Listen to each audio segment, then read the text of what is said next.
you are here with me again this Saturday morning. Um,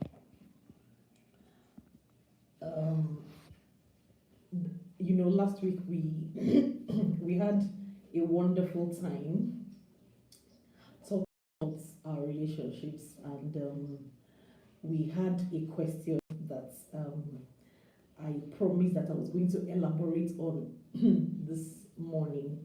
My name once again is Nikki Adekunle, and if you are interested in improving your relationships, if you are interested in working on your relationships, if you are interested in learning how to build uh, a relationship that is deep and that has true intimacy, then you're welcome to um, this broadcast this morning. Here we get to learn from each other how to have a beautiful relationship, how to build a relationship that is not superficial. So you're welcome once again. So today, last week we started talking about conflicts in relationship and how to avoid conflicts and how to build emotional connections. And I remember that we have done quite a bit about building emotional connections in relationship, because last week I remember that I said there is no relationship that can thrive. No relationship can thrive without emotional connectedness. No relationship can thrive. At the point of choice, like I used to say, a lot of us check for several things. We check for spirituality in our partners. We check for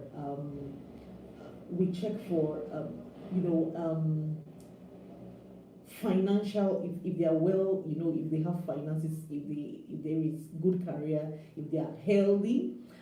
We check for them, whether they are morally upright. We check several things, but most of us don't check for emotional maturity in our partners. And truth is, no relationship, and I continue to say it, no romantic relationship can thrive without emotional connectedness and without emotional maturity. And so we started talking about emotional maturity. How do we become more mature in our relationships emotionally? How do we become more intelligent in our relationships? And so those are the things that we're talking about. And I remember that last week someone asked, because last week one of the highlights of last week was that if you are in a relationship and you need to be truthful about how you feel, you need to be truthful about, because most of us, truth is, we hardly talk about the things that we prize. We hardly talk about what we truly think and what we truly feel. A lot of us are afraid to be vulnerable with our real feelings. And the truth is that most people, every single person, is afraid of rejection. And so it is safe or safer just to pretend that you don't care. It is safer to pretend that you don't want to connect. It is, and it is better to hide from being rejected than to be there and get someone to upset your emotions or reject you. Is really something that most of us feel embarrassed doing. Most of us feel embarrassed doing that. So last week someone, and I said last week, I remember I said, if you will be able to connect emotionally with your partner, you need to be truthful. And being truthful with your emotions, being truthful about what you think and what you feel, makes you educate your partner. You educate your partner on who you are, because a lot of us, like I said last week, we lie. We lie through our teeth. We lie every single time someone asks you, are you okay? And you say, yes, I'm okay, when you're not okay. It's a lie. And we continue to lie, and we continue to, blame our partners for not knowing us. They are not magicians. They can't know us except we tell people who we are, except we educate people. And someone now asked a question last week, that what if I am trying to educate my partner and my partner now believes that I am a nag because I am doing that? And I remember that last week we said, if it is a personality issue that you are dealing with, you might need to first assess the kind of issue that you are dealing with in your relationship before you decide on the solution to to prefer to that solution, to that problem. If you are in a relationship with someone and you profile what the issues are and you discover that this issue is just something that they don't know, then there is a way that you educate people like that. But if you are dealing with personality issues, you may not be able to go far if you continue to hound your partner. If you continue to hound your partner, if you continue to complain all the time about what they do or what they don't do, you might not get much from there. And I remember that last week I said personality issues include who the person is, who your partner is. I'm not talking about behavioral issues. I'm talking about what the person is, what makes the person the person. For instance, you are dealing with someone that is an introvert, and you have a problem with the person being introverted, and you continue to complain. I don't like it when you stay at home. I don't like it when you don't feel like going out. The person might only try to be a bit more outgoing, but the person may never change. And I think that we may need to know what the difference is so that we don't continue to hurt people. Because when we continue to complain about personality issues, it makes our partners feel judged. It is criticism, and they begin to feel ashamed. And when you are ashamed, what usually happens is that you cover yourself. Shame makes us cover. Shame makes us hide. And it means that the results that you wanted in the first place, you won't have, because instead of getting the results that you desire, your partner will continue to hide from you. And that is, it's counterproductive. You may not get anything from, that approach of solving the problem. So try to find out what are personality issues that I'm dealing with my partner. And when it comes to personality issues, truth is we may need to accommodate. And it is in the accommodation that people get to understand how they are hurting you. When you accommodate people, they get to understand. Nobody changes in the face of criticism. Nobody changes in the face of judgment. But when you make them know how whatever they are doing upsets you and how it affects you, they may begin to, and when you lovingly do that, it makes people more aware of what their contribution is, the negativity that their action is causing on you. That way it is easy. But when you hound people and make them feel like they feel criticized and they feel ashamed, and once you're ashamed, what usually happens is that you hide. But another thing that I really want us to talk about this morning is today I want us to talk about barriers that prevent communication and teaching within a relationship. Last week I said you need to educate your partner on who you are. Thank you so much for everyone joining. I can see that Gloria Oyedotun joined. I see Akapo Anifas, Oluranti, Memento, Prince Aderemi, Molumi. Thanks all for joining this morning. Thank you, Omoleolu, Opros Day. Thank you everybody for joining. Thanks. I really appreciate you being here this morning. So this today I want us to talk about communication barriers to helping you educate your partner on who you are, and this is as a direct result of what we did last week. Communication, challenges that we usually face in our relationship, and how do we remove these barriers, and what is responsible for these barriers being erected in the first place.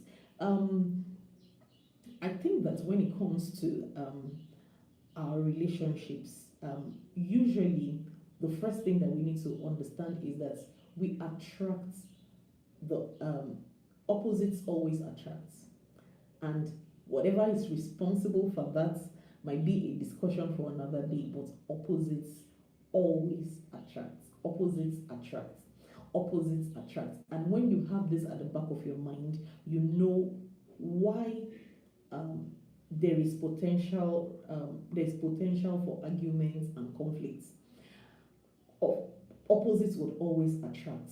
I don't know why Providence have done that, but let me just give you an, let me not say I don't know why, but that's what usually happens. And the reason for it is that eventually most of us will have to learn and we have to grow. We become too comfortable with what we have always known and what we have always done, that we don't give room for learning and expansion. And Providence, God, or whatever you believe in, ensures that you are attracted to someone from the other side of the divide, who now begins to introduce you gradually into that world where you also get educated and your worldview expands and you become even more well-rounded. That is the reason for opposites attracting. But when we don't manage opposites properly, we discover that we begin to build walls. The way you do things, I don't like it. The way I do things, you don't like it. And somehow a wall is erected between most couples, whether married or unmarried. If you stay long enough together, you discover that this wall is erected where I don't hear you, you don't hear me, because of the things that I already feel in my heart towards you. And the feelings that you have prevent you from seeing reasons with the person, except of course maybe you introduce yourself to another neutral environment where people get to see you slightly differently, and they are able to interpret you to each other. So what usually would happen is that when opposites attract and you have been interfacing for a while, there is a tendency that your communication style, because you are different, would also be different. Your communication style will be different. Usually, some of the things that characterizes our difference is our disposition to life. And one of such disposition is, there are people that are mainly very intellectual. They see things and interpret things from their intellects. They want to, they see things, like I said, they see things and interpret the world from their brains, from their head, from their intellects. And on the other hand, we have people that are feelers. They see the world and interpret the world mainly from their emotions. And when you see people like that talk, you hear people that are feelers, people that are mostly emotional. They see the world through an emotional point of view. They begin to say things like, I feel like we should do this thing. I have a feeling. They are mostly into their feelings. And you have another person that thinks, I think we should do this. I think we should do that. And so when these two people attract each other and they are married, the problem usually is that one person is thinking all the time and one person is emotional all the time. Which part is better? None. Because like I said, when growth happens in marriage or in any relationship, one of the purposes of that relationship is for you to come together to be able to learn how to exist in each other's world and also to have a more rounded worldview. What is expected of everyone is to have an emotional side and to also have an intellectual side.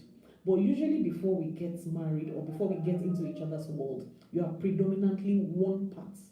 It's either you are a thinker or you are a feeler.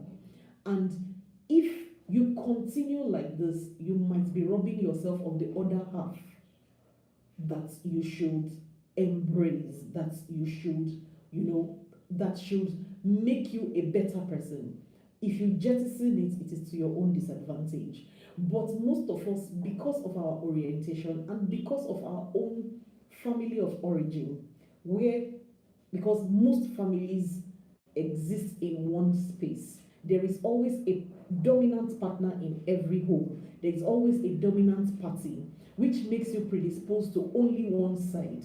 Because, except of course, you have a very healthy, you have parents that are very healthy and they had a very healthy relationship. Usually what happens is that you have a side, you have one party bows to the other. One party bows to the other. And when that party bows to the other person, it feels like the way to win in this family the way to progress in this family, the way to have approval in this family, the way to have, love in this family is by processing the world through this lens. So depending on who the dominant partner is what that is what the whole family is likely to be centered around. So in a home where, for instance, the dominant party is the thinker, every other person that is a feeler in that environment submits to the thinker, and you begin to feel like, I need to think more. I should not use my emotions too much. I need to think more. And if it's in an environment where the feeler is the dominant partner, most parties in that environment submit to that and want to be the feeler. So, which is right? No. Like I said, we need to have a good mix of both. We need to be thinkers and feelers at the same time. But like I said, most homes don't usually, they're not sent, they are not, we hardly achieve this, except of course with consciousness that we need to give room to the people that are feelers in this environment, and we need to give room for thinkers in this environment. And what that does in communication is that, this little thing that I've said, it has a massive impact on relationship. If you're talking to a thinker, the person wants you to speak with clarity and facts. And for a feeler, usually they talk about what they feel and how that thing makes them feel. Like I said, both parties are supposed to come together to make a whole. But usually, in relationships, what we try to do is we try to convert the other person to our side. We try to make them more into what we are than allowing people to be who they are, and also learning from them how to become better persons by ourselves. So what we do is we just, either submit or criticize.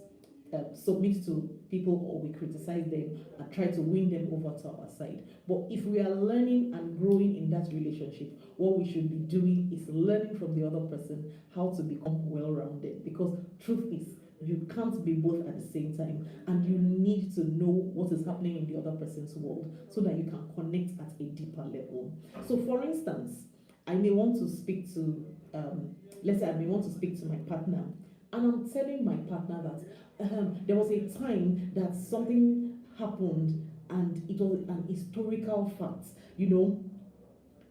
If you're talking to a thinker, that person would rather prefer that you situate whatever it is that you're trying to tell them in facts.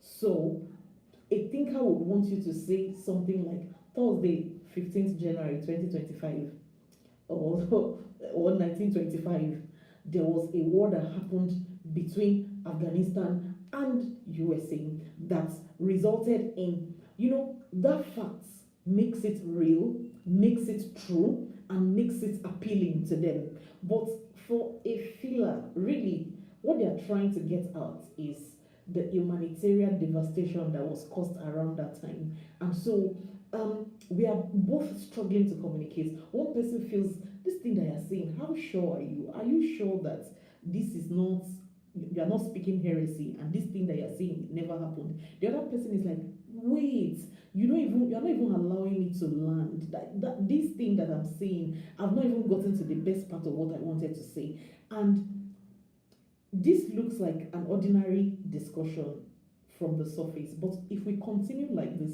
we discover that it continues to erode how you feel about yourself. The more your partner is trying to tell you, would you situate this thing in facts? Tell me when exactly it happened. The other person feels frustrated that, you just water down gist. You don't even allow me to make my point. Must everything, are we always in school? Must you always be trying to educate me on one thing or the other? And as little as that is, it can cause a rift in your relationship. You discover that you are unable to connect. You discover that you are unable to, to trust your partner with your feelings and with your emotions. People just feel like, you are always judging me. I don't even know what to say right. There's another thing that is distinguishes thinkers and feelers. Another thing is using the right and exact words. For a thinker, they want you to use the exact words. What is the exact word that qualifies whatever you're saying? That makes it believable to them. But for a feeler, they just ordinarily will want to generalize. And they are more particular about what that thing makes me think and what it makes me feel. But for a thinker, it is, don't say things that are not true. Don't say things that are not right. Don't say things that you cannot substantiate. That is what they worry more about. And if we look at it, truly, we should say things that are true and right and we can substantiate. And at the same time, we should also be able to, deduce what we feel and think from such conversations. So if you are in your relationship, if you are finding it difficult to connect because one party is a thinker and the other party is a feeler, try to see yourselves as, a partner in progress that helps me to develop myself further. If we embrace each other as, and we embrace this difference, we'll be able to do better in our communication, because really both parties are making sense. And if you want to continue to grow, you need to, as a feeler, you need to learn how to situate whatever you are saying in facts and in exact words, and maybe try to find out more about whatever it is that you are saying, so that you say it and it is believable to all and sundry. Because you will not always encounter feelers alone. Thinkers will never take you seriously. They will think that you are lying, they will think that you are exaggerating, and they would not, in fact, they won't listen to the end to get to whatever it is that you're trying to. For you, you want to bring out the feeling and the, of whatever the experience is. But before you are able to make your point, a thinker has already switched off. And so for a feeler, you need to learn how to know that it is not just about the feelings. It is also about the facts of what I want to say. It has to be correct. It has to be presented well. Like any nice dish, we have to garnish and we have to present it well. And for thinkers also, I think that sometimes we need to understand that the more you tell a feeler that your facts, you didn't get your acts together, it is more of an attack to them, because you should know that what you are doing is that you are making them feel stupid.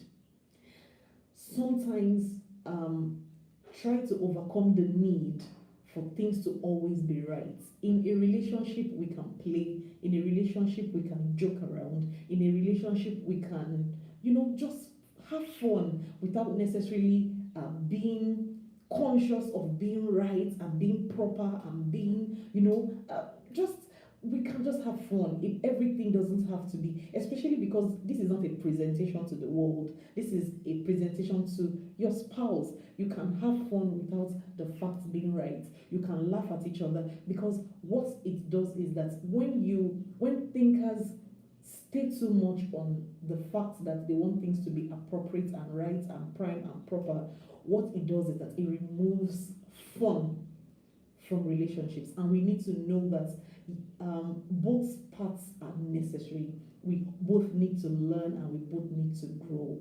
And I think that you have learned something from today's today's episode, because really we all want to do something better. We want to build something better with our spouses. But these are some of the impediments that we have. These are some of the barriers that won't make us, connect deeply with our spouses. Because what will usually happen is that both parties begin to shut down. They don't want to interface. They don't want to interact with the other person, because they always feel judged. They always feel criticized. And in the face of criticism, nobody can thrive. No relationship can thrive in the face of criticism and judgment. And so we need to understand that in always demanding for thinkers, always demanding for things to be primed, for things to be proper, you make your partner feel stupid. You make them feel like they are unintelligent. And sometimes it just is too much for people to deal with. And for fillers as well, we should know that sometimes get your facts right. Try to continue to improve on your communication, because that way it makes you more believable. And at the end of the day, both of us we are growing, both of us we are learning, and both of us we are becoming better people. And because that is the reason that we have been placed in each other's lives in the first place. And I hope that you have learned something that will make you connect at a deeper level with your spouse. And I hope today's lesson has been good and you have enjoyed the right place. You are in the right place, and we will be willing to help you do that. Thank you very much, everybody, for being here. I really, really appreciate you this morning. Thanks to everyone that joined on Facebook, for the people that joined on Instagram, and for the people that joined on YouTube. And I hope that we are all taking strides on our journey to intimacy. And until I come your way next time, my name remains Nikki Adekole. Bye for now.